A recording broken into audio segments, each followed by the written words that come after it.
para quem não me conhece, eu sou o Cristiano Taveira, eu sou procurador do Estado, estou atualmente trabalhando dentro do quartel do Corpo de Bombeiros.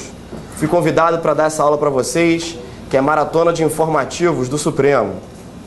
Bem, apesar de ser uma aula que eu costumo dizer que é uma aula difícil de ser dada, porque é difícil agradar a todos os alunos. E eu procurei fazer um programa de forma a alcançar todo mundo. Qual é a minha ideia? Eu não vou aqui me limitar a dizer o que cada ministro falou em cada decisão. Separei 11 decisões que eu considero muito importantes que foram proferidas ao longo do ano de 2011. Algumas vezes eu vou procurar fazer uma contraposição. Ah, olha como o Supremo mudou, esse ano decidiu assim, no ano passado decidiu de outra forma. Interessante que o ministro falou isso, mas em outra oportunidade já havia se retratado. Então, nesse programa, eu vou mudar um pouco a minha metodologia. Para quem foi meu aluno, eu costumo falar e depois ditar. Não vai dar tempo de nós ditarmos. Então, por isso que eu dei esse programinha para vocês, tem 7 páginas, já tem as ideias centrais. Obviamente, eu vou procurar falar de forma mais pausada. Se eu estiver indo muito devagar, vocês podem falar, Cristiano, pode acelerar. Se eu estiver indo muito rápido, sem problemas. Eu repito quantas vezes for necessário. Então vamos trazer os principais pontos, vou explorar quais são as controvérsias na doutrina e depois eu vou dizer qual é a posição atual do Supremo Tribunal Federal em relação a cada assunto desse que está no programa. Vamos lá. Primeiro ponto. Eu coloquei em ordem cronológica. Decisão muito importante de abril. O informativo 623 de abril de 2011. Tribunal de Justiça, controle abstrato, recurso extraordinário. A possibilidade de ingresso do chamado amicus curiae em sede de RI. Vamos lá. Primeiro lugar, do que se trata a RI? Representação por inconstitucionalidade. Não cometam um erro crasso. Não é representação de inconstitucionalidade. É representação por inconstitucionalidade. Que nada mais é do que a ação direta de inconstitucionalidade no âmbito estadual. Ou seja, assim como existe a ADI, prevista no artigo 102, inciso 1, a linha A da CF, existe a RI, a representação por inconstitucionalidade. Algumas constituições estaduais chamam a RI de ADIM estadual. Então você vai fazer prova para o Sul, por exemplo, você vê, ué, lá eles chamam de ADIM. O que é ADIM estadual? Existe ADIM estadual? No Rio de Janeiro se usa a nomenclatura representação por inconstitucionalidade. Outros estados adotam a nomenclatura ADI estadual. Primeiro ponto importante da RI, que é o ponto inicial do nosso programa. Qual é a natureza jurídica da RI? O que ela representa para o mundo do direito? Resposta. A RI, tal como a ADI, é um processo de natureza objetiva. Processo objetivo. Ou seja, não há que se falar em partes individualizadas. Processo de natureza objetiva, sem partes individualizadas. Não há propriamente um autor e um réu.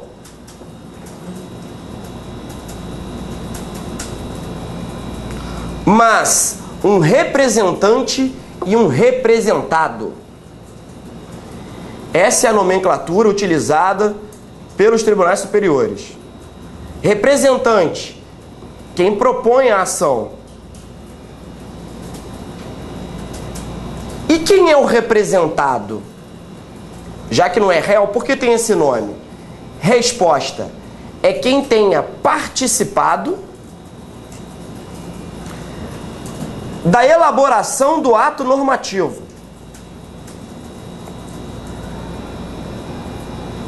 Exemplo.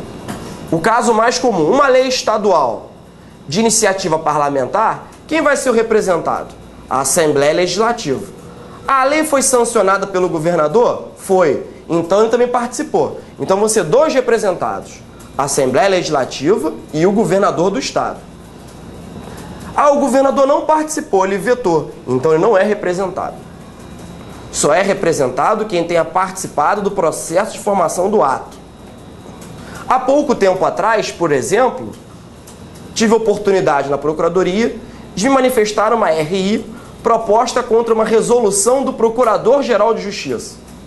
E aí o desembargador botou: oficie-se ao governador do estado para prestar informações. O que eu disse? Nós não somos autoridade requerida, não somos representados. O governador não participou do processo de formação do ato, nem a alerge. Era um ato autônomo do PGJ, uma resolução. Então nós não temos que nos manifestar nessa representação por inconstitucionalidade. Porque natureza objetiva, processo sem partes individualizadas. Ok. Se é um processo objetivo, uma perguntinha clássica de prova oral: doutor, quais são as consequências processuais disso que você acabou de falar? Primeira consequência: tem um rol de legitimados previsto na Constituição Estadual.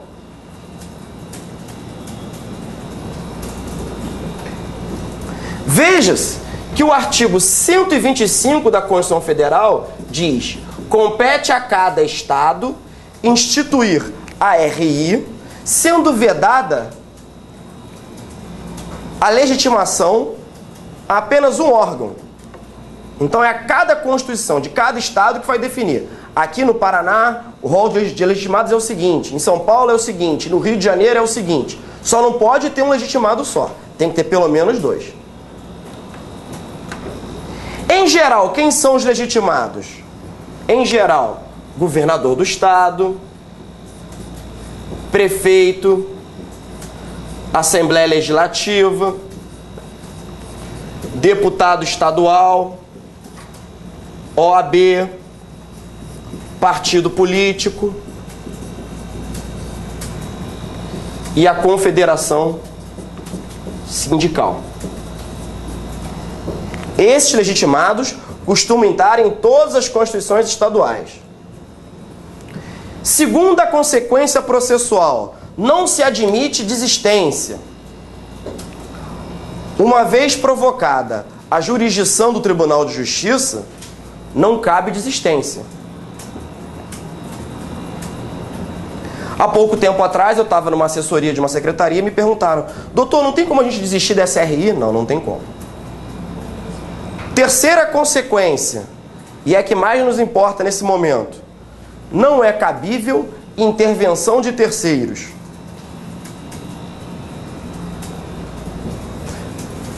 O doutrinador de processo civil vai te perguntar: cabe nomeação à autoria? Cabe chamamento ao processo? Cabe denunciação da lide? Você pensa: meu Deus, sei lá. Resposta: não, não cabe nada. Não cabe intervenção de terceiros. Pergunta-se: isso está previsto em alguma lei? Sim. Uma lei federal. A lei que disciplina a ação direta de inconstitucionalidade, a Lei 9868/99, prevê expressamente que não cabe intervenção de terceiros. Está no quadro, artigo 7º. Quando você for ler o informativo com calma em casa, você vai ver que a todo momento o relator cita o artigo 7º da Lei 9868. Então vou fazer uma pergunta. Cristiano, a Lei 9868 disciplina o rito da ADIM, da ação direta de inconstitucionalidade. Pergunta-se: essa Lei 9868 se aplica para RI? RI não é uma ação estadual? Não é a Constituição do Estado que vai disciplinar a RI? A Lei 9868 se aplica? Resposta: sim, se aplica por simetria. Apesar de cada estado ter uma autonomia legislativa, apesar de cada estado possuir uma autonomia legislativa, por simetria, o Supremo Tribunal Federal entende que a RI traz as mesmas consequências da ADIM. Se não cabe intervenção de terceiros em sede de ADIM, também não vai caber em sede de RI.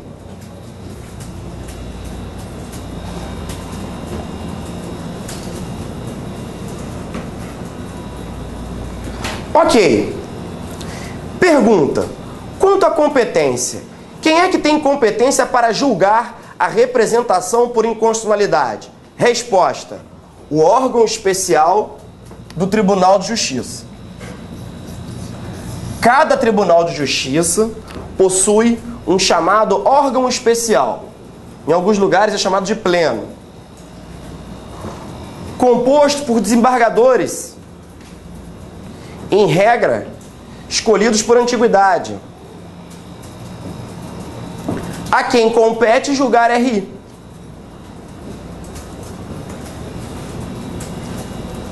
Perguntas. O órgão especial do Tribunal de Justiça julga RI. Qual o recurso cabível?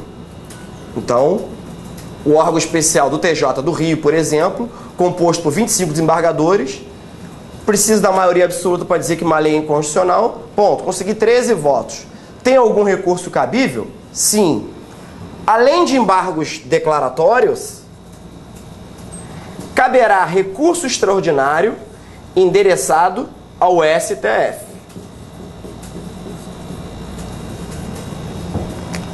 Essa é exatamente a hipótese do informativo. Um recurso extraordinário que chegou ao conhecimento do STF. Recurso esse que foi interposto em face de decisão proferida pelo Tribunal de Justiça. Peculiaridade. Cristiano, como funciona esse recurso extraordinário? Eu botei no programa o seguinte: a nova disciplina. Nem tão nova assim. Já tem 7 anos da emenda 45 de 2004. Que criou um requisito específico de admissibilidade do RE. Agora, para interposição de recurso extraordinário, você, advogado, tem que demonstrar que aquela questão possui uma repercussão geral. Tem que inserir um tópico nas razões do recurso, dizendo da repercussão geral da questão versada nos autos. Tem que ter uma repercussão geral constitucional. Significa dizer, aquela ação tem que ultrapassar os limites subjetivos da causa. Essa é a palavrinha-chave para a hora da prova. A questão tem que ultrapassar os limites subjetivos da causa. Limites subjetivos da causa. No âmbito do direito privado, é muito difícil de você conseguir demonstrar isso. No âmbito do direito público, é um pouco mais fácil. Exemplo. Cristiano, você é procurador do Estado. Qual é a tese que a Fazenda Pública utiliza para demonstrar a repercussão geral? Os ministros reclamam. O grande problema do Supremo é que a gente fica julgando um monte de recursos da Fazenda Pública. Tem 85 mil recursos interpostos desnecessariamente. Vamos criar um requisito, repercussão geral. Como é que eu, Fazenda Pública, procurador, faço para subir, dar andamento ao meu RE? A Fazenda adota com algum sucesso a chamada tese do efeito multiplicador. Você não vai botar na hora da prova, mas é o chamado efeito cascata.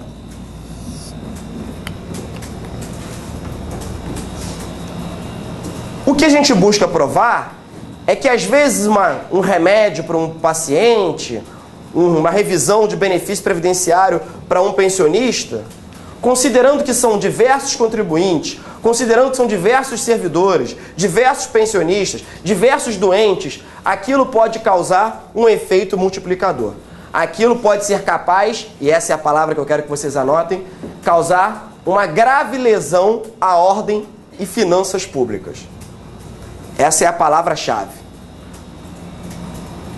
Grave lesão à ordem e finanças públicas.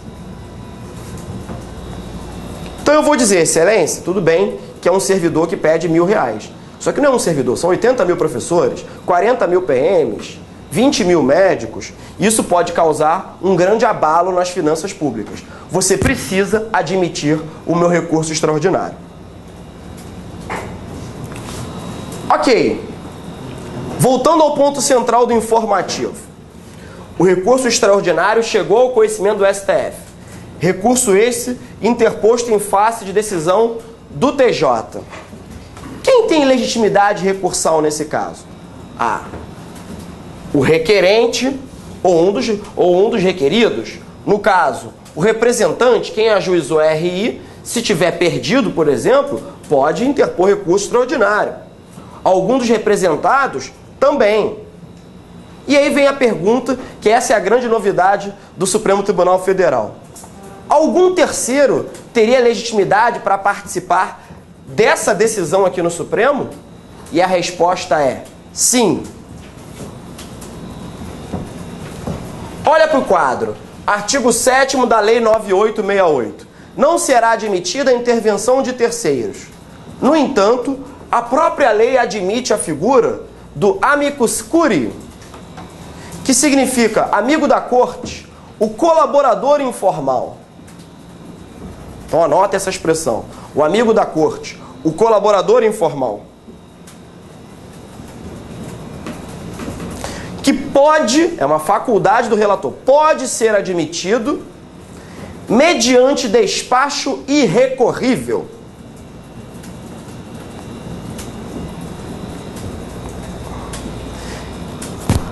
Olha, é uma ação de constitucionalidade envolvendo remuneração de procuradores do Estado. Eu, Cristiano Taveira, sou procurador, vou pedir para entrar como amicus curiae. E aí o desembargador fala, indefiro. Ah, mas ele não fundamentou. Fundamentou? Não é decisão, é despacho. E a própria lei diz que é um despacho irrecorrível. Ele não precisa, ele não é obrigado a me admitir no feito. Ah, é de bom proveito. E aí vem a perguntinha clássica. Quais os requisitos que precisam ser preenchidos para ser admitido como amicus curiae? 2 requisitos.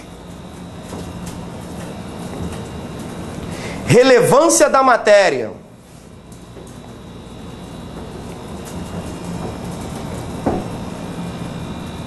O que é uma matéria relevante?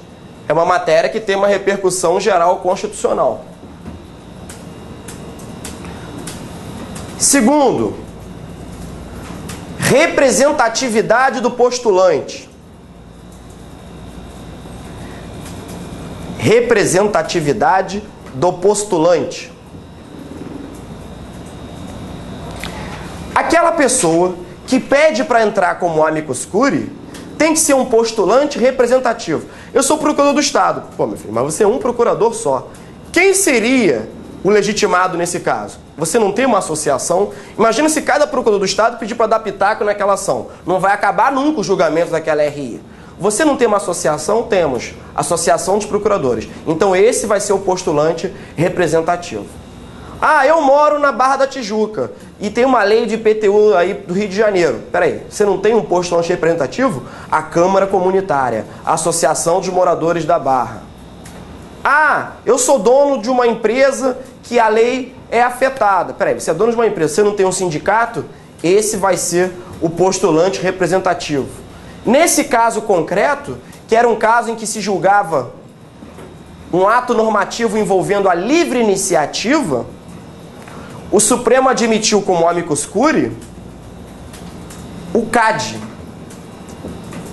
que é uma autarquia, Conselho de Defesa Econômica, e também a União Federal.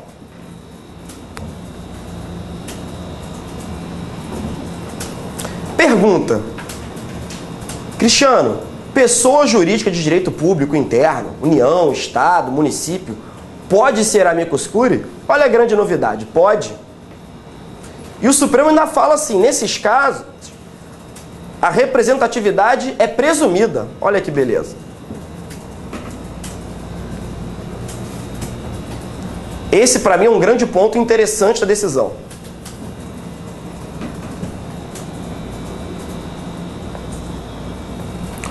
Outro dado interessante. E aqui eu peço atenção, que é o ponto principal da decisão. É isso que pode ser cobrado. O Supremo admite, pioneiramente, o amicus curiae em recurso extraordinário. Essa a grande novidade do informativo. Amicus curiae em ADIM, amicus curiae em RI, tudo bem. A gente já está acostumado com isso. Agora, amicus curiae em fase recursal, admitir o ingresso do amicus curiae já no Supremo, isso foi uma grande inovação. Duas perguntas, uma de ordem prática e outra de ordem filosófica. Primeira pergunta, Cristiano, você está falando aí de amicus curiae, afinal, o que faz o amicus curiae?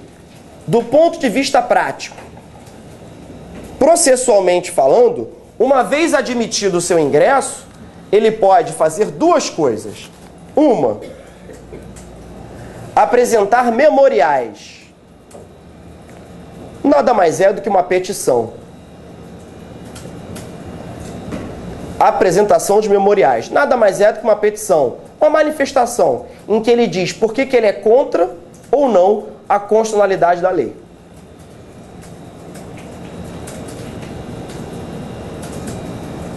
Segundo, ele pode efetuar uma sustentação oral no Supremo Tribunal Federal.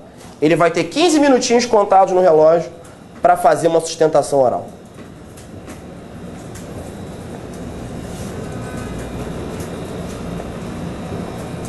Só para vocês saberem, na prática, o que acontece? Tem muita ADIM que é mal feita.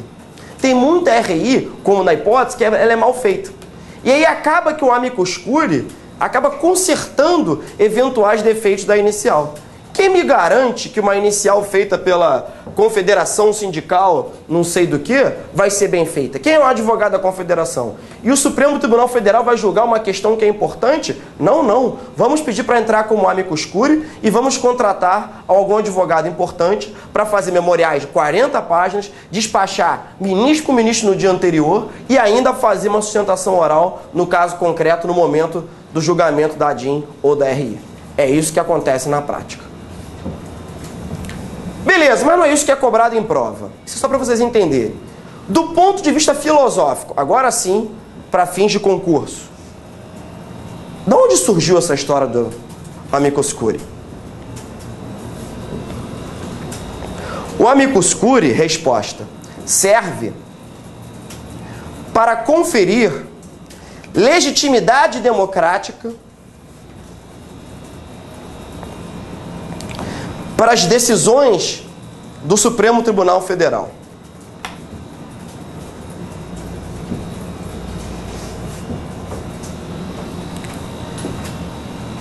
A lei, que é objeto de RI, ela é um comando geral e abstrato. Então, aquele ato normativo, que é objeto de RI, é um comando geral e abstrato. Se interessa a toda a coletividade. A gente aprende isso no primeiro período da faculdade, né? O que é lei? Comando geral e abstrato.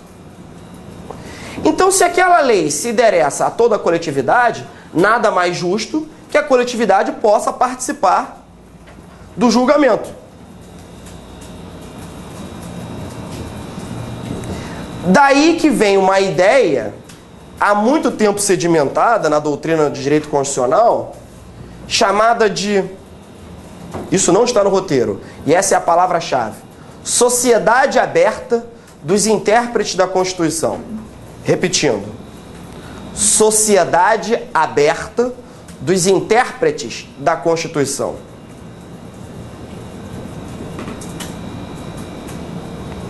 Em síntese, é o seguinte, um doutrinador alemão, o nome está aí no roteiro de vocês, chamado Peter Heber, edita uma obra justamente com esse tema, a Sociedade Aberta dos Intérpretes Constitucionais, em que ele diz, e o Supremo aceita, avaliza tal tese, que, por favor anotem, a tarefa de se interpretar a Constituição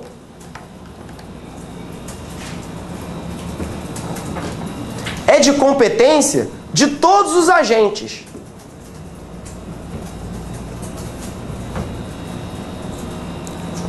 Estatais ou não.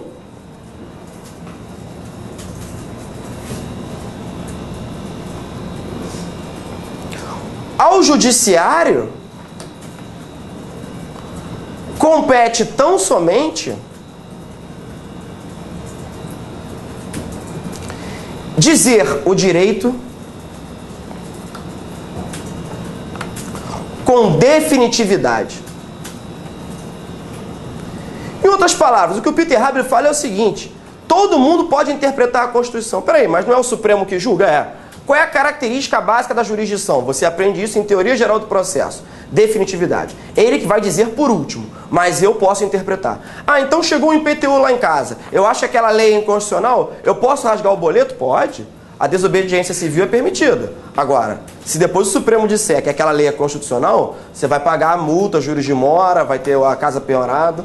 Então não se esqueça, na hora de você interpretar a Constituição, você, civil, deve fazer com parcimônia. Voltando.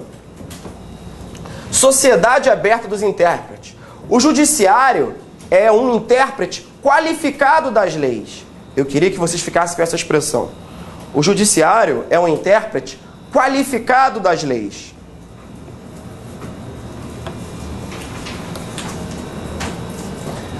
Sendo um poder-dever dos outros poderes,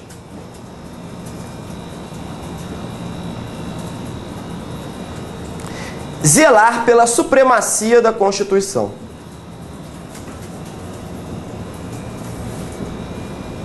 O judiciário, repetindo, é um mero intérprete qualificado das leis. Os outros poderes têm um poder-dever, mais do que uma mera faculdade, mas um dever, de zelar pela supremacia da Constituição. Ou seja, estamos falando de um conceito que é muito importante atualmente, que é o conceito de abertura procedimental. A última palavrinha-chave para a prova. Abertura procedimental. O que a gente observa, pessoal, é o seguinte, só para fazer agora um resumo final da decisão, que o Supremo cada vez mais vem dando ênfase ao amicus curiae. Antes só era admitido em ADIM, depois passou a ser admitido em ADIM e em RI. Agora passou a ser admitido em ADIM, em RI e também em grau de recurso extraordinário. Ou seja, cada vez mais o Supremo está avalizando essa tese da sociedade aberta dos intérpretes da Constituição, esses ideais do Peter Haber. Essa é a grande inovação da primeira decisão do Supremo. Alguma pergunta? Vamos lá. Mas até agora ele só admitiu em RE em RI, não para o RE comum do processo civil ordinário. Mas quem sabe, esse é um próximo passo para 2012. Por isso que eu estou falando. É o que a evolução jurisprudencial está apontando cada vez mais para isso. Vamos para a segunda decisão. Mas aí também, se ele tiver em RI ainda no TJ, ele pode recorrer com RE? Sim. Ah, tá. Além de poder... Além de poder, isso, exatamente. E apresentar memorial e fazer sustentação oral. E faz uma diferença danada. Vamos à segunda decisão? Informativo 630, junho de 2011. Essa é uma questão extremamente batida em prova, mas que eu vou tentar fazer algumas considerações extras. E essa decisão do Supremo Tribunal Federal, ela acaba, de certa forma, ainda não se põe uma pá de cal no assunto, acaba confundindo ainda mais a nossa cabeça. Vamos falar agora de um tema que todo mundo deve conhecer, que é da chamada omissão legislativa. Vamos falar um pouquinho sobre o mandado de injunção e ação direta de inconstitucionalidade por omissão. Vamos ao caso concreto. Informativo 630, junho de 2011. Servidor público portador de deficiência. Aposentadoria especial. Artigo 40, parágrafo 4º, inciso 1 da CF. A questão é a seguinte. Todo mundo já deve ter ouvido falar, ao menos uma vez, na graduação, no embate que existe em relação ao mandado de injunção e a ação direta de inconstitucionalidade por omissão. Pergunta inicial. Qual é a finalidade do MI e da ADI por omissão?